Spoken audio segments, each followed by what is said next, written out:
Everybody, and welcome back to Bravebook. This is episode 8.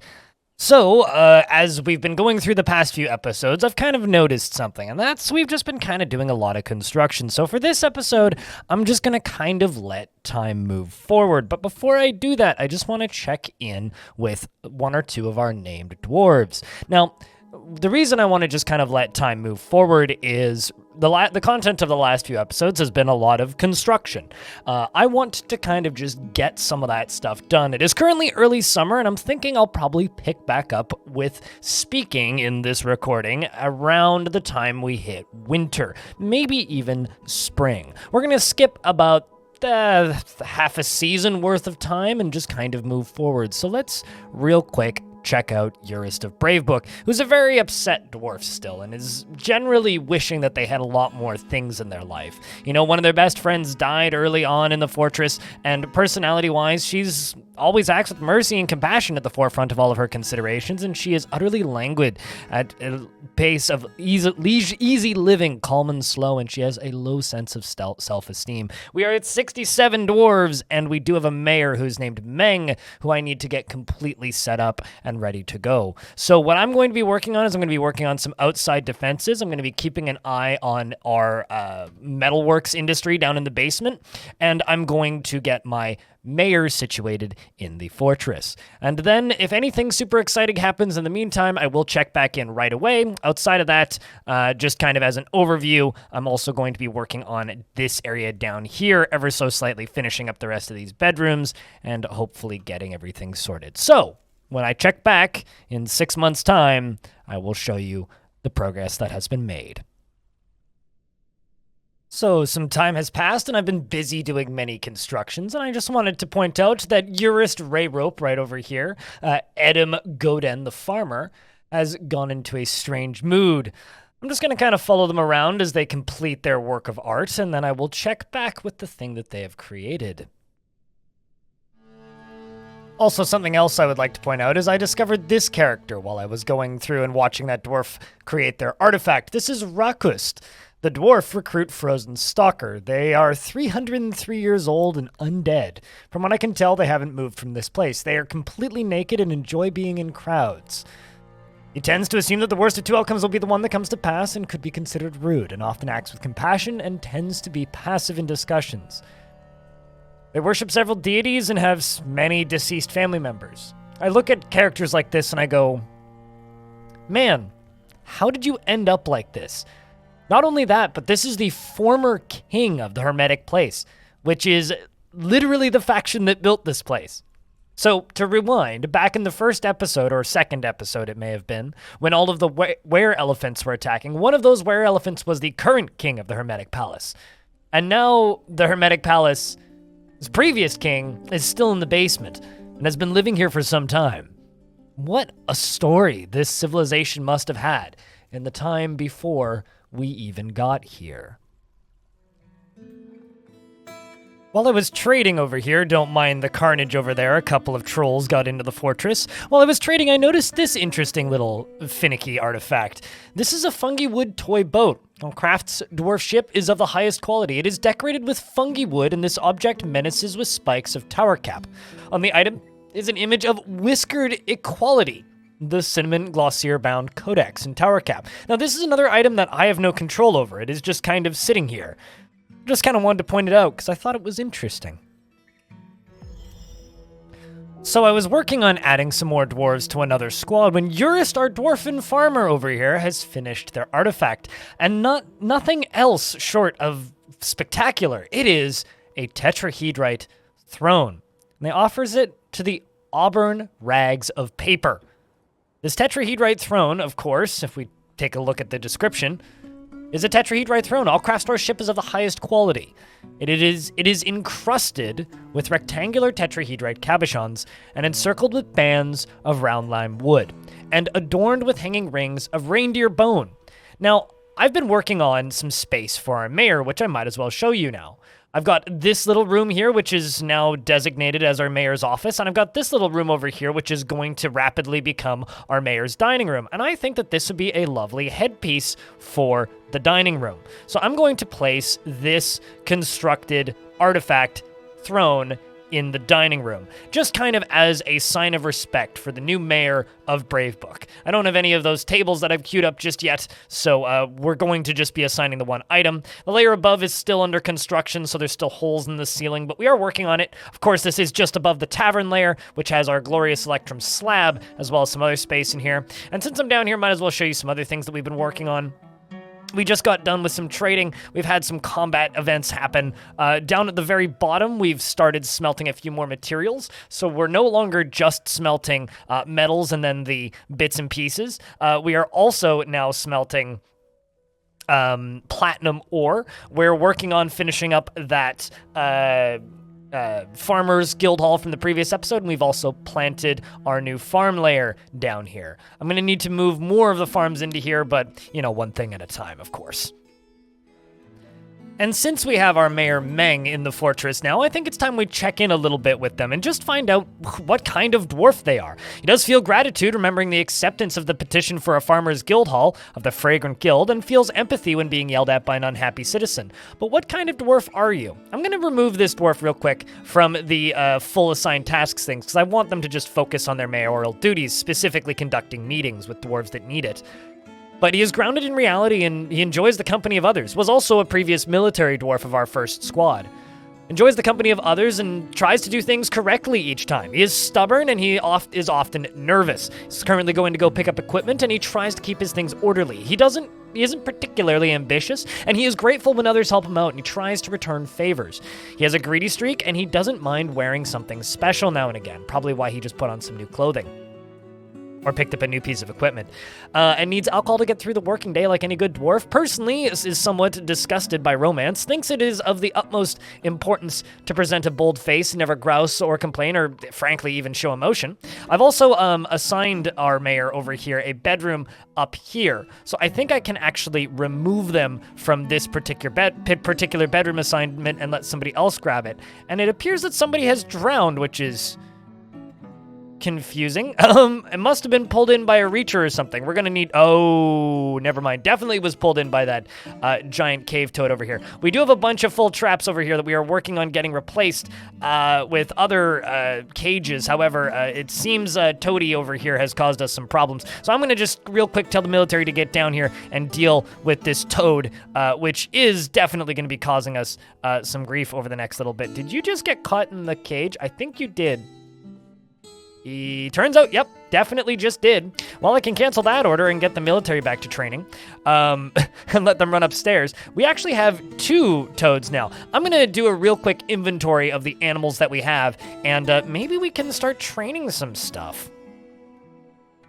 So it appears we don't have a breeding pair of cave toads. They are both female. However, I'm still going to try and begin training them. I think all of these animals need to be trained, and I think we also need another water source because that won't do, having Mincot's unfortunate soul sitting right there, right where everybody can see it every single time, you know, a dwarf goes to take a shower. It's like, oh, there's our good old friend. Oh, okay. Well, I'm going to just quickly send up some dwarves right here to go and deal with these elk birds, just so that no more dwarves get knocked into the water. So let's just scare them away optimally. I don't think the dwarves really need to fight with them. We just need to spook them, make sure that they go about their business, shall we? So where were we anyway? Right, yes, the mayor. So over here, our mayor, I think they need a nickname because, you know, the dwarves like them enough to move them into the position of mayor of the fortress. So Meng, you know, we already have another Meng in the fortress. We have Meng Doc, but I think that this dwarf needs some sort of name for themselves as our first member of royalty of Bravebook, or noble, shall we say. So let's take a real quick look at the way they look, because sometimes that's a good way to get a nickname for a dwarf. He's a very long beard, and he is which is arranged in double braids, medium-length sideburns that are neatly combed, and a very long mustache that is neatly combed. His short hair is neatly combed, and his slightly sunken emerald eyes are incredibly close set. His dense eyebrows are high, and he has a narrow chin, and his head is tall. I think that we're going to call him Longbeard. And Longbeard, you are officially the first mayor of Bravebook. It's good to have you here, dwarf, and I hope that you enjoy your time. We're now going to go place a few more things in here that he definitely needs for his glorious first, living space. He is currently annoyed after the lack of dining tables. I mean, I would be as well. So I'm also going to start taming this giant, or this cave crocodile, these 2 olms, or giant olms, as well as the 2 toads in our possession, as well as the large rat for fun, because who doesn't like large rats? And I'm going to now run off down to the basement area where I have my new farming set up, and I'm going to set up a small space for farming these animals. So this is a lot of ore in here, so it's going to be digging through here anyway, so I think I'm going to make us a handful of pens kind of going up in this direction. Now, these pens are going to be for the aforementioned animals that have just been designated to be tamed. And I'm going to do we're going to do our best to make sure that they get the things that they need. And then once they are finished being, at the very least, trained, perhaps I could move them into larger, more open spaces on this other side. Kind of the idea here is we'll train them initially on one side, and then once they are bred, we can put them into a bit more of a natural habitat over on this side that's going to kind of have a little bit more of an appearance like a cavern layer. So I've got plenty of stuff queued up here now. I'm actually going to knock out a little bit of this hallway just so that it looks a little bit more organic and interesting looking. And from there, we can hopefully get some actual livestock taming going. Wouldn't that be fun? So I appear to have made a little bit of an oopsie here. I'm not actually sure how this happened. I guess there's like a water pocket in here. It doesn't also appear to be connected to the main water canal. I was very concerned for a second there when I dug through a little wet spot, which I assumed just had water next to it, but no, very much there was actually like a water pocket in there. Wow, a little bit surprised to see that, but fortunately it looks like all of our dwarves are fine. There is a magma crab causing us some problems down here in the basement, and it appears that one of my glass makers might be in the lava. So that's unfortunate. However, the benefit of this is, less mouths to feed and less dwarves that are going to be complaining about lack of tables, so win-win. Since I'm checking in, I'm also making a specific role for armor smiths, weaponsmiths, and metal crafting, and I've assigned a good number of dwarves here. Nobody who's particularly noteworthy yet, aside from our one accomplished armor smith up here and a talented weaponsmith.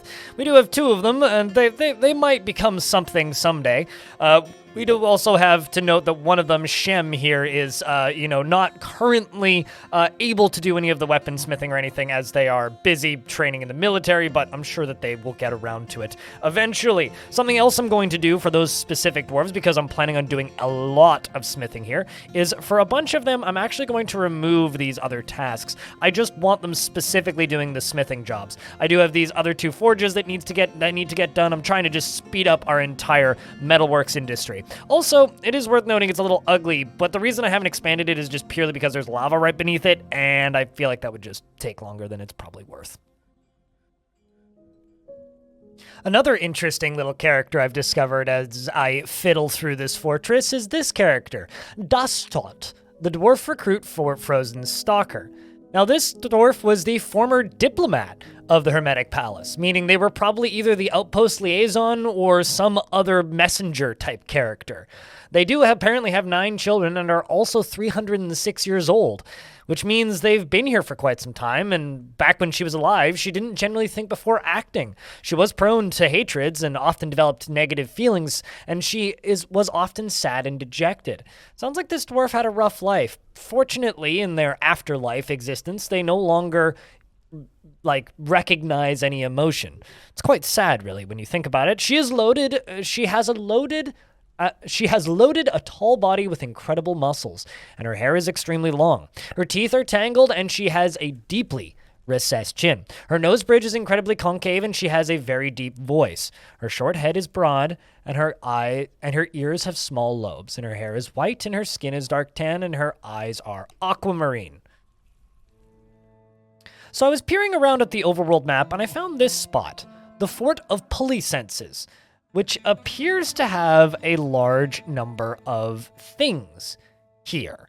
And I can't see the full list, but I'm really curious to go and explore it. I'm not going to ask them to loot other items. I'm just going to ask them to take important treasures and release prisoners if there happens to be any. From what I can tell, there is no civilized population there, so they shouldn't have any problems. But, you know, stranger things have happened. So I'm sending out my military, both squads, both militia captains, to go and explore this location. Now, because there was some time that's passed, I do have my secondary squad here equipped with spears, mostly. Thightcut here appears to have left their spear somewhere, but, you know, that's fine. They're just going on an exploration mission, right? They will be back soon, hopefully all in one piece. It appears that somebody's cat is following them, but they are heading off onto the side of the map to then leave and return with treasures and items from afar. Wish our dwarves luck, friends, and hopefully they return smoothly, safely, and in one piece. It does appear that we have managed to get one of our first giant cave toad pastured here in the first animal pen. She is still semi-wild, but fortunately she lives here now. Now, what we're going to need to do is, I don't think I've made any, so I'm going to need to construct some, but we're going to need to make some nest boxes, just so that we can start getting those toad eggs. So we're going to get some nest boxes crafted up, and hopefully we can start, at the very least, getting some happy toad eggs laid for us, if nothing else. Also, this is kind of interesting. One of the old residents here appears to have toppled the trade depot. So that's definitely not a thing we would like to have happen. Somebody's a little bit upset, I think. Maybe they've been standing in the same location for too long. I'm thinking perhaps we move the trade depot over into here, as it might just be a nice spot for it to live. We're going to place some blocks for it and widen the entryway just a little bit so that things don't have trouble getting in, and then maybe we'll even remove this little ramp at this exact location. But as long as stuff can get in there, it's not too big of a deal, and we do have these nice blue kimberlite blocks here now that we can make it out of, and those anderite blocks as well. So hopefully it gets dealt with quickly, and hopefully our guests over here don't cause any more trouble by knocking stuff over. And it appears that the military has returned. So now that they are back, let's see how that event went. Let's see how that exploration session went. They definitely did explore it.